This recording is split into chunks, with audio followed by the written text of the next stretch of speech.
Méditation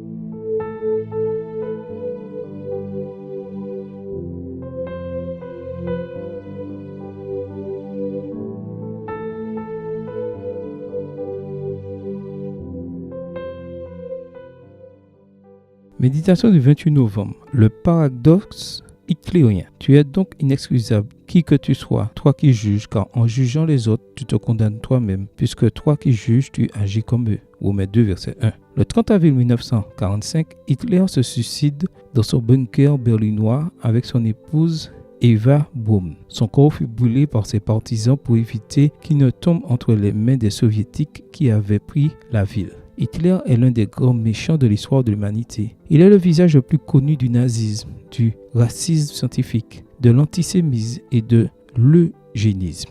Mais ce que tu ne savais peut-être pas, c'est que Hitler n'était pas allemand, mais autrichien. Il naquit à Braunau am Inn, une petite ville proche de la frontière allemande. Il déménage en Allemagne en 1913, combattit pendant la Première Guerre mondiale et, après la guerre, rejoignit le parti nazi et gravit rapidement les échelons. En 1925, il renonça à sa nationalité autrichienne et le 25 février 1932, il devint citoyen allemand. Cela ne te semble-t-il pas paradoxal ? L'homme qui promouvait la suprématie allemande n'était pas allemand. Lorsque Hitler parlait des Allemands comme d'une race supérieure, il se disqualifiait au moins en partie. Le comble de ce paradoxe est que, selon les recherches, l'enfant qui fut utilisé pour promouvoir la suprématie allemande était juif. Le paradoxe hitlérien n'est rien d'autre qu'un pâle reflet du mal qui vit dans le cœur de chaque être humain. Nous nous concentrons tellement sur les autres que nous ignorons souvent nos propres imperfections, qui sont souvent les mêmes, voire pires. Nous sommes donc généralement coupables des mêmes choses que nous signalons chez les autres. Paul nous met en garde contre le danger de juger les autres sans réfléchir à notre propre condition,